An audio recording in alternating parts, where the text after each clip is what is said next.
Hello, everybody. It's a pleasure to be here with you in this very nice academy, including Egypt, Yemen, and Tunis. I'm Ahmed Shawky. I'm from Egypt, and we're going to discuss or give a hint on the management of coronary syndromes. Let's start with this case. This is a male case. He's 50. His blood pressure is well controlled. He is known to be a little bit dyslipidemic.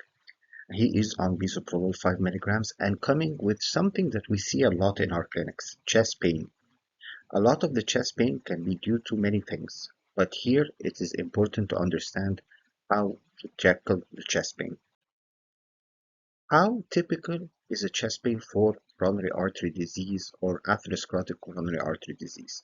This is really important to differentiate it from different other causes of chest pain. Of course, angina, which is chest pain due to coronary artery disease, is classified into typical angina, which meets the following three criteria: the constricting discomfort in the front of the chest behind the sternum, radiating to the neck, jaw, shoulder, or arms. It is usually precipitated by physical exertion, sometimes emotions, and it's relieved by rest or sublingual nitrates or nitrates within 5 minutes. If two of these criteria are present, this is atypical. If no criteria or just one of these criteria, it's non-anginal chest pain. So what is next? We have a pain in our chest for a patient who's hypertensive, who's dyslipidemic. What should we do next? Of course, we started off with assessing the symptoms, and then we are considering the comorbidities. Here it's hypertension and also dyslipidemia. Then we're going to look at the investigations that we should do and look at the pre-test probability that this patient is ischemic or not or has significant coronary artery disease. The investigations that are used in cardiovascular medicine are huge, but what are the investigations required?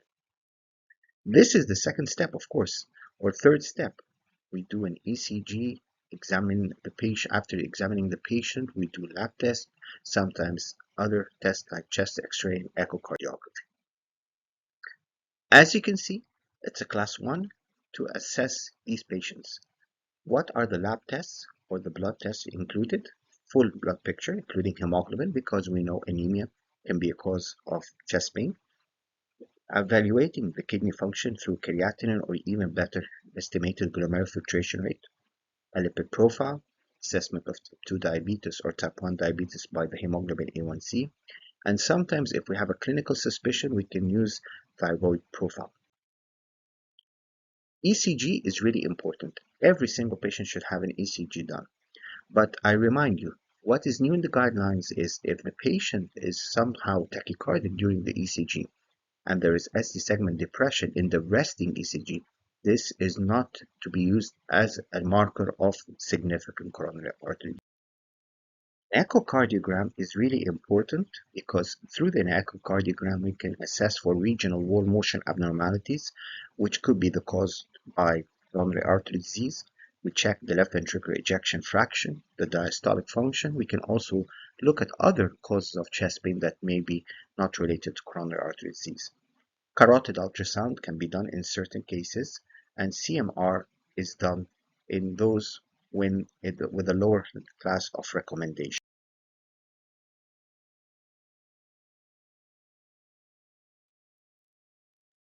This is the ECG of our patient. You can see that it looks normal. There is no significant ST segment changes. There may be a little bit of early repolarization in the infralateral leads, but of course, nothing of significance. The echocardiogram of our patient was normal. Functions were normal. A little bit of thickening in the mitral leaflets, but there was nothing there of significance. No regional wall motion abnormalities, no significant valvular lesions, and no evident explanation of his chest pain. So what to do here? First of all, let's talk about the chest pain and the medical treatment here. Medical treatment in chronic coronary syndrome is important for two reasons. We have to control the symptoms and we have to reduce the further events, which are myocardial infarctions, maybe strokes, and even cardiovascular death. Of course, it depends on a lot of things. It depends on the hemodynamics of the patient, and it depends on the other problems we see. Let's say we have a patient, like our patient, who has a lower heart rate than we need. What should we do? We can add the hydropyridine calcium channel blockers, nitrates, then add metabolically active agents like ranolazine, trimetazine, and nicorantil.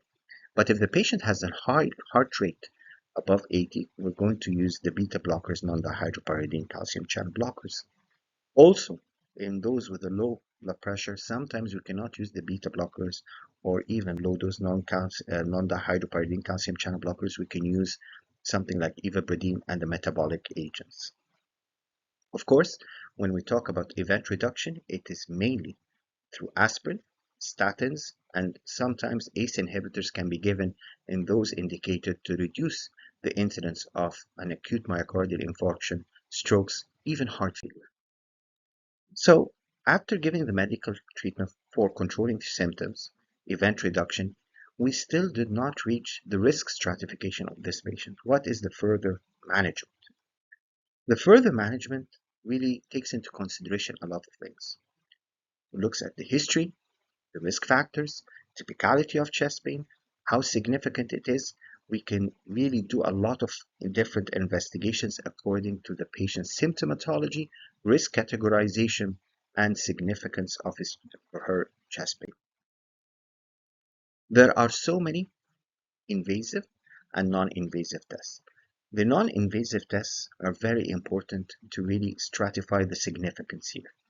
The stress ECG, which was probably and still is the most widely used, we should know that the sensitivity and specificity right now are quite low. So many patients who had a positive stress test turned out to be non-ischemic, and so many patients with a negative stress test turned out to be positive.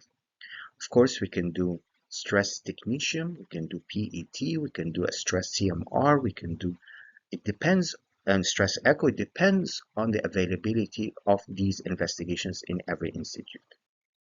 Our patient had a stress test, and his stress test was positive in the infralateral leads. There was a little bit of ST depression, but more importantly, there was significant chest pain. How to assess the high event criteria for different stress tests? If a patient has a stress test and is high risk for coronary artery disease or low risk for coronary artery disease, or a high risk, which is more important, for mortality? Well, actually, it depends on the exercise test according to the Duke treadmill score.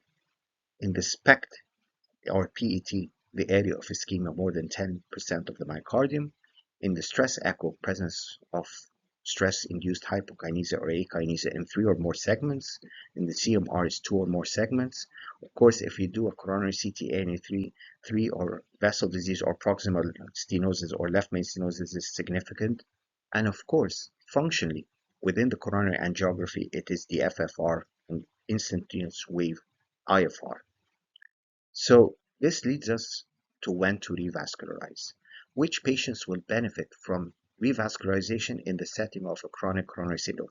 It's a little bit different than the acute. The acute, most patients will benefit. Here, actually, for outcome reduction, we're talking about left main significant disease or proximal LAD significant disease. Those with a significant heart failure and 2 to 3 vessel disease. Presence of high ischemic burden, as we've seen with SPECT, PET, CMR, stress echo, and such.